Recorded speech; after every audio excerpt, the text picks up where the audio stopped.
Dato boleh elaborate NECC3 and NEP, Dato? Boleh. Now the NEP has been revived in 2005 in the 9th Malaysia Plan and extended to 2020. I was not in favor of this move in 2005. I remember in 2005 I had a debate with Khairi on TV3 on this issue, because the circumstances of 1969, May 13, 1969, and today is vastly different. In 1969, most Malaysians were poor. Most Malayans were poor. And the Malays were even poorer than the Chinese. Educational level was low. But after 38 years, the situation has changed completely. Today, the Malays, the Bumiputras in this country, they run the government-linked companies. Many of them listed in the stock exchange. These are powerful organizations, economic organizations. We know that the Malays, in terms of education, have really, really excelled. They have been able to create many graduates, postgraduates, even up to PhD level. What I'm trying to say is, in 1969, the Malay population was a deprived population. 2008, as I speak to you today, the Malay middle class is a huge middle class.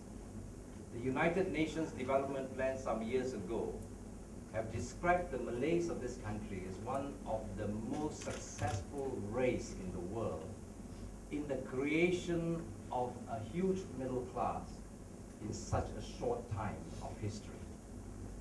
We are proud of this. We contributed to that. We helped. We agreed to suspend some of our constitutional rights, which is all men are equal in this nation, all persons are equal in this nation according to the federal constitution. There should be no discrimination on the grounds of race or religion in business, in trade, in employment, in profession, no discrimination whatsoever. But we agreed for a short time in history that to allow the Bumiputras, the Malays in this country, in Peninsular Malaysia, to come up. And they have successfully come up in the world today. And we congratulate the Malays. We are proud to be fellow citizens with the Malays and with the Bumiputras. But in these circumstances, why do you revive the NEP? I say maintain the eradication of poverty prong of the NEP. That will be maintained. But the more important, now is the time to consider now to close the NEP.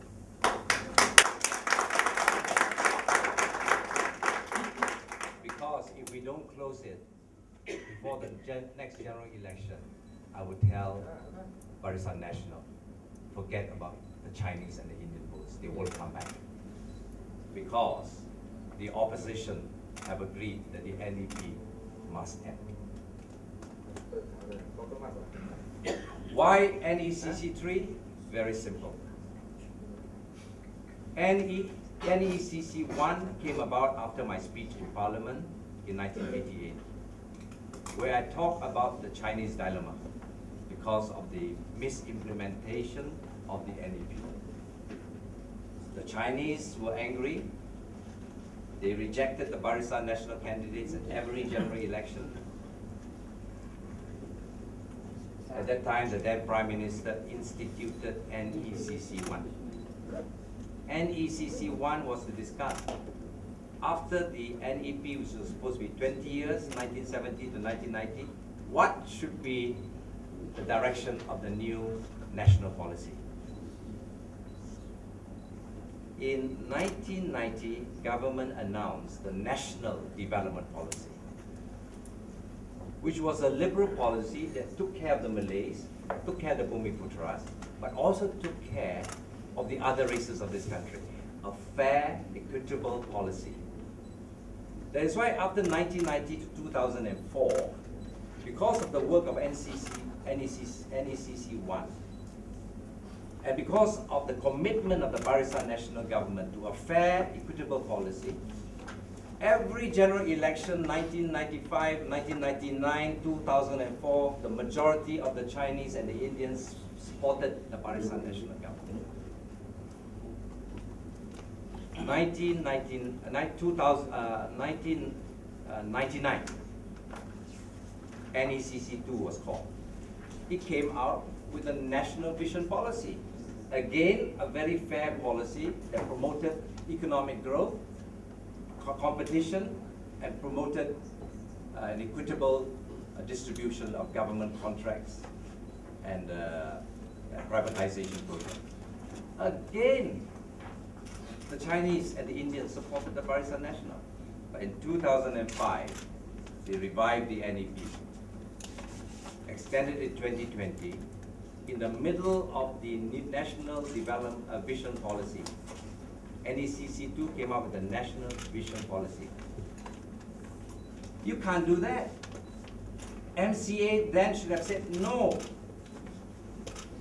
We must first call the NECC 3 next year. Let them decide whether you want to revive the NEP and extend it to 2020. No, they didn't do that. The Chinese community particularly was very upset. Very upset. And from there, a lot of dissatisfaction arose in the implementation of the revived NEP. The Chinese businessmen could not access governmental contracts. Grievance, dissatisfaction, outflow of capital from this country. Next year, we have to call for NECC. We have to call. I urge the government, Barisan National Government, next year, call NECC 3 to discuss the new policy beyond the year 2010 to 2020. To come up with a fair policy like the NDP, NBP, and to say, ask the NECC 3 to consider the closure of the NEP and a new policy to come forth that will be supported by all Malaysians, uniting all Malaysians in this country, so that when we reach 2020, we can truly say, Satu Bangsa Malaysia. That is my dream for the people of this country. It is for everybody.